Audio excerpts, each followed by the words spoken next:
Hi, this is Matt Sharp, and you are listening to Lepers TV, watching Lepers TV. Listening and watching, listening and watching. As we move on,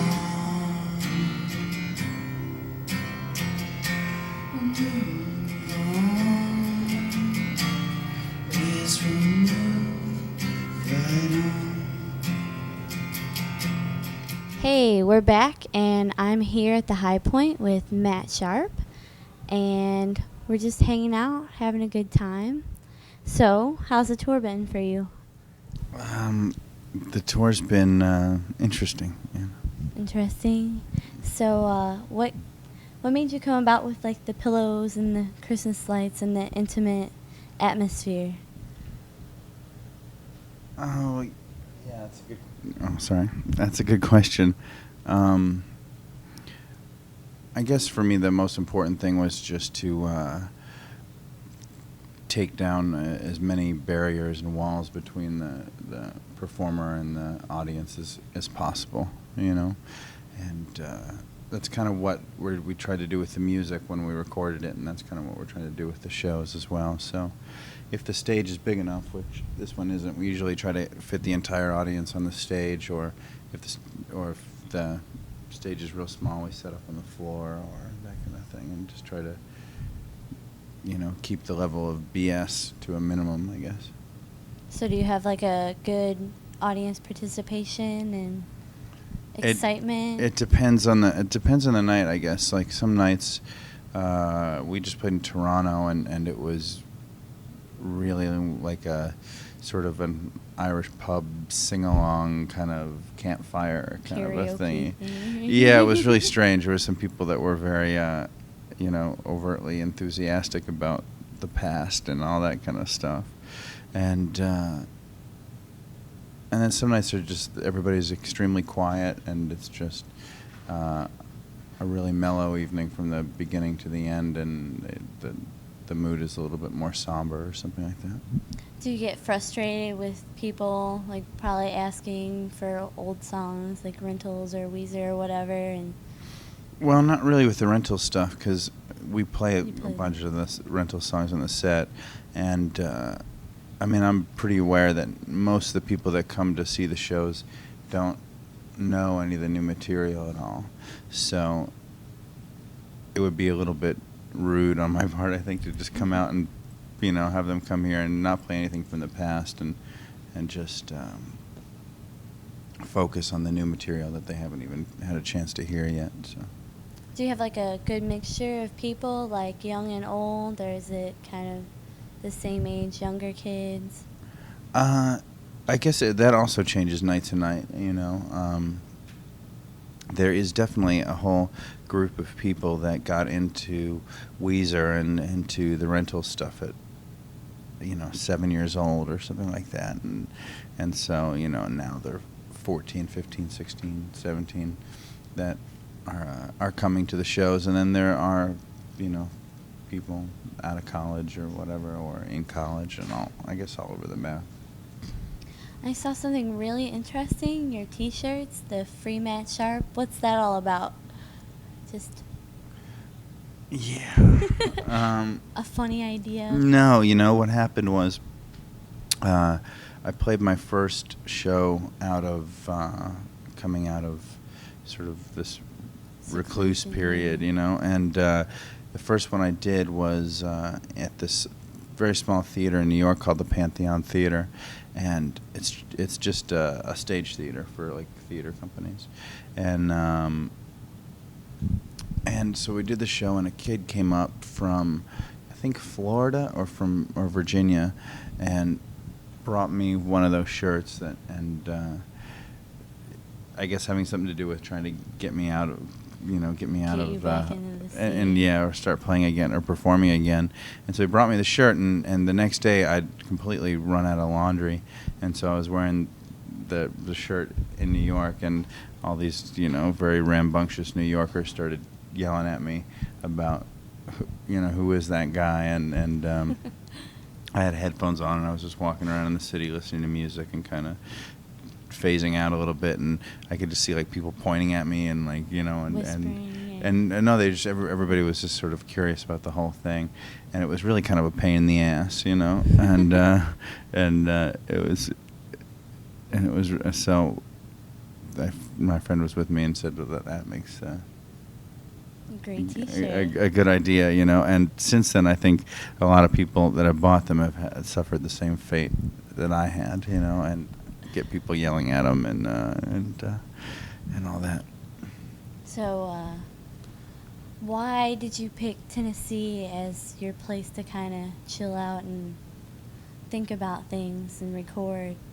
Well, I guess the short answer is that a lot of my favorite records were made there, and the long answer is just that I kind of come to a place where when we started Weezer and we had started the Rentals thing, I was in a place of this is my very first band, and I was faced with all these questions, and you just keep, you know, the questions just pile up and up and up, looking for answers on how to create a kind of music that you would like to hear from other people, you know.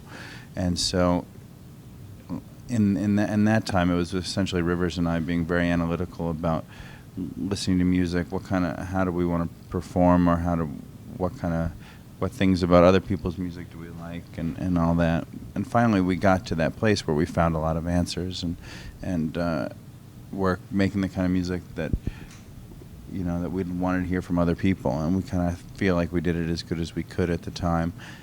And then you just kind of go into cruise control, you know, and so you're, you know, trucking down the road, and at that point, you know, for a while there, you're listening to the same music that you're writing, and everything is kind of in this real harmonious place.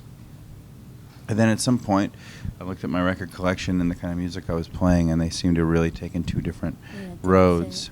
And so I just felt like it was time for me to cut myself off from most of the, you know, people I knew, and find a place where I could go to just start re-asking a lot of those same questions. Would you say going back to your roots, so to speak? No, I don't think so. Not in that sense. I think it's just I just needed to find out how I could make music that I'd want to hear from other people, you know. And that's kind of the same things with the shows, and it was sort of going back and not having any answers, and start just asking questions, and so I spent a long time out in the country and just sort of did that for a while, and did some writing and some recording, and that's what the new record is, and the full-length album will be from that time. So when are you expecting the full length to come out? Well, the EP just came out this week, so I'm pretty thrilled about that. I mean, it only took me 4 years. We have 4 songs out now, so, you know, a year a song, I figure. But hopefully really soon, you know. I'm shooting for the end of September, the beginning of October, but it's possible it may be delayed as far as the beginning of the new year, which is a little frustrating for me, and I think a little frustrating for the people that have sort of stuck by me. Yeah, because I said it was going to be out at the beginning of this year, so it's. But there's always crazy schedule stuff and all that stuff that goes into it, you know. All right, so that's the end of the show, and we'd like to thank Matt Sharp here, who is lovely and so nice to me, and we'll see you next week.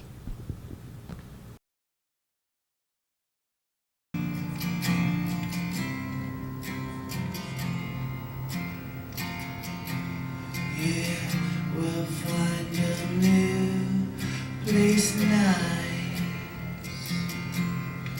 some other city or the countryside.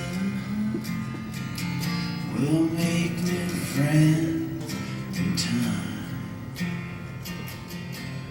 Yes, we'll back up and we'll just say goodbye as we move on. Move on. Yes, we'll move right on. 'Cause it's been about 6 long years. It's been 6 years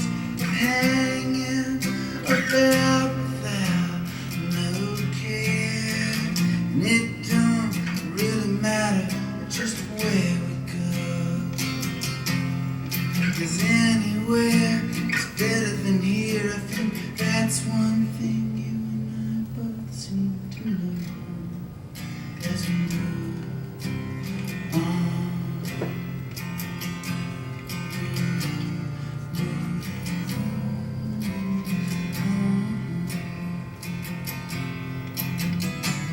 Come on, let's get away. We're so far away. Come on, we could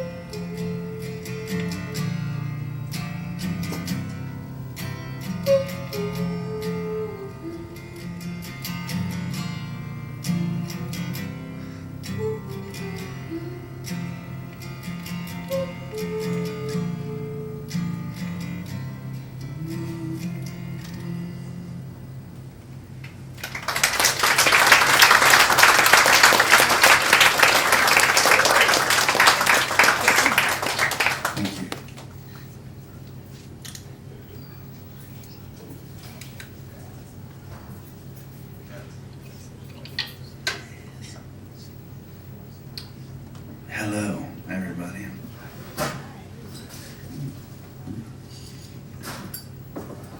That is the biggest Amico sign across the street I've ever seen in my entire life.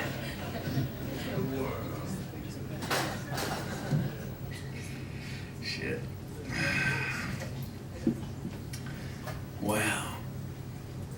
I've been away for a while and took a break for a while and moved to this small house right here behind me in a small town called Lepers, Tennessee. It's got like one restaurant and one gas station and that house.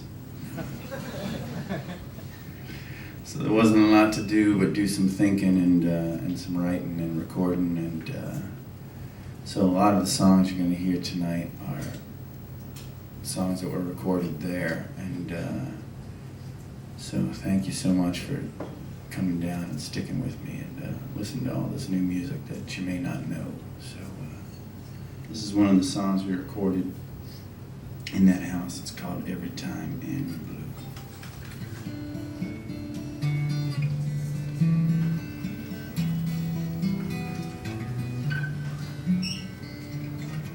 We were doing my laundry, girl, after our late night feud. After we fold the laundry, well, what are we gonna do?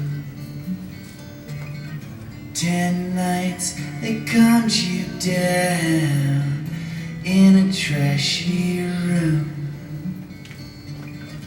as 10 angels descended on our blooms. Every time it's your silent word, every time you choose, every time I'm with you, girl, every time in blue, every time.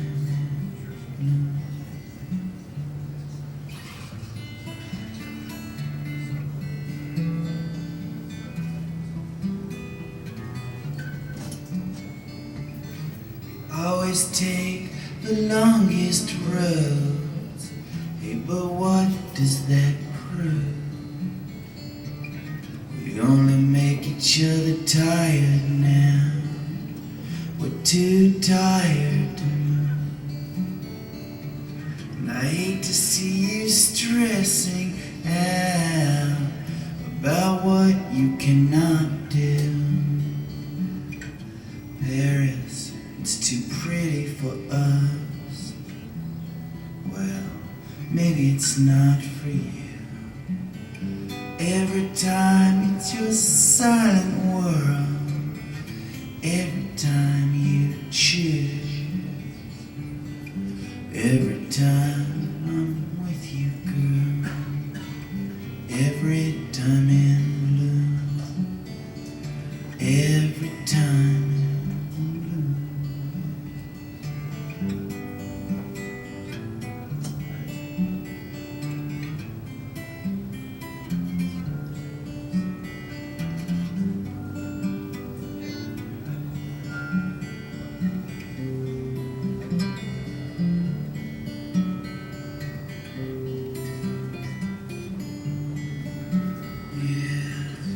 Every time it's your silent world, every time it's true, every time I'm with my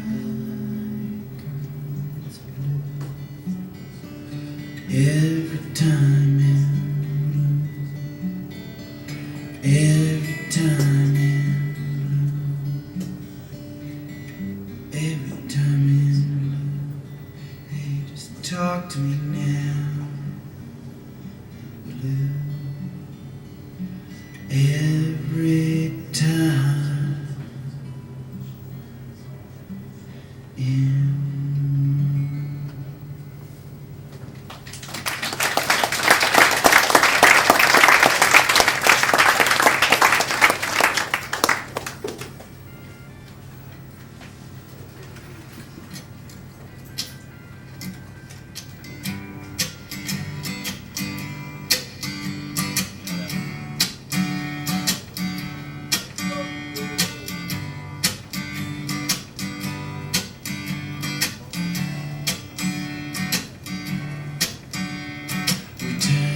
The city, looking for a friend. She shouldn't be too hard to find.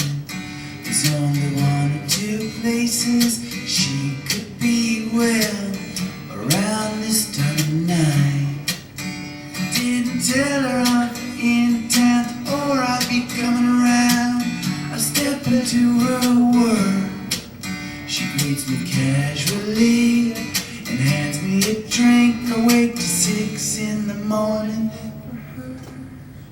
She says it's alright, yeah, you haven't written or been here for a while.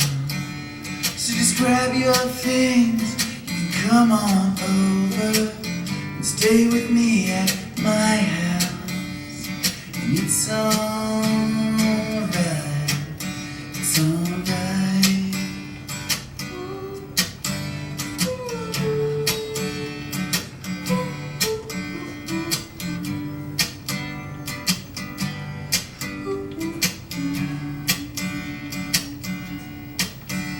Well, it's 4:30, it's the afternoon, hey. Well, that's when we get up. There's no phones to disturb us. We laze around and isolate ourselves from that fuss. She smokes a couple 100 cigarettes, hands me the keys all while she gets ready for work. Be back by 7 in the morning to let her in. That's about when she returns. She says it's alright, you don't speak the language, I know that you barely try. I love the Smiths and my cigarettes, and I like you in my bed, but I don't need you to get by. And it's alright, it's alright.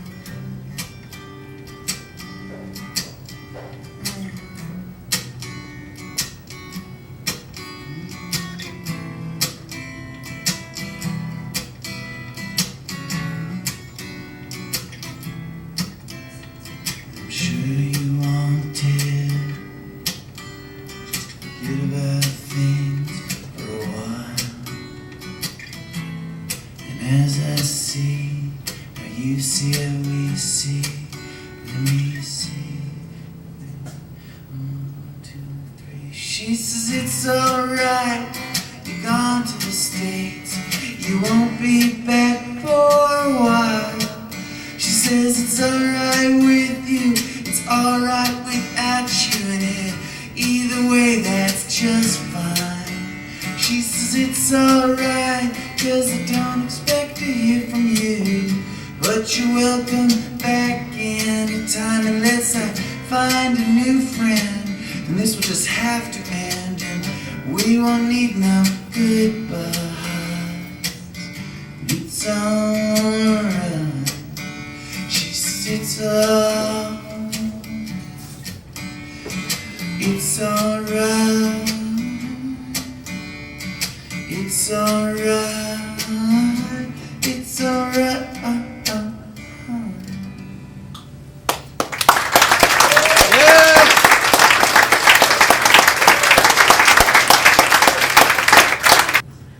I figure a year a song. That's, well, it's not exactly prolific, but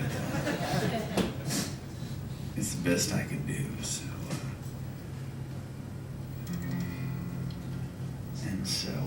This is the first song on Puckets. It's called Goodbye West Coast.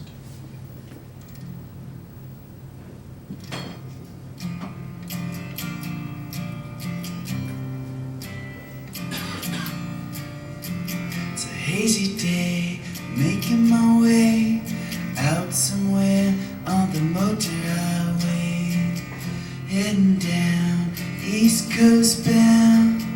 Another day's been lost and found.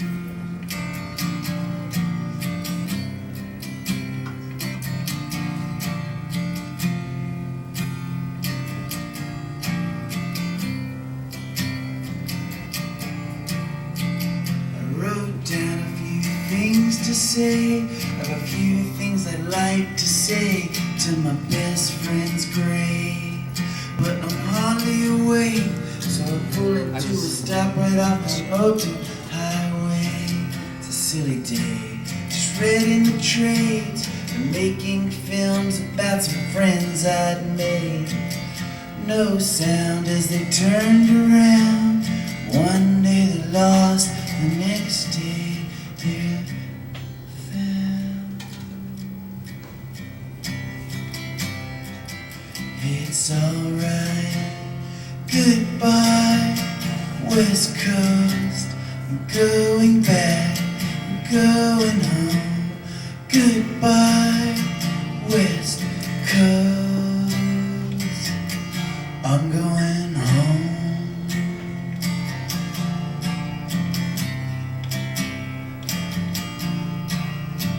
I broke down in this halfway town. News of the day is a poor girl drowned. The papers say she went to the bay, and the very next day they just found her that way. It's a sunny day, the traffic waits, the child waves to the motorcade fade. I roll my window down, a pretty sound was lost, then found. Yes, it's alright.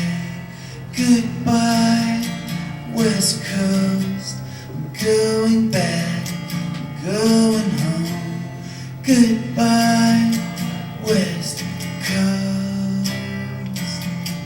I'm going home.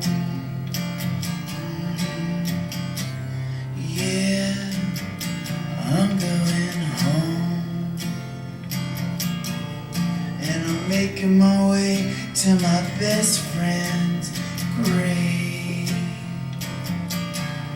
As a child waves to the motorcade fade. I'm just making my way. Just making my way now. Goodbye, West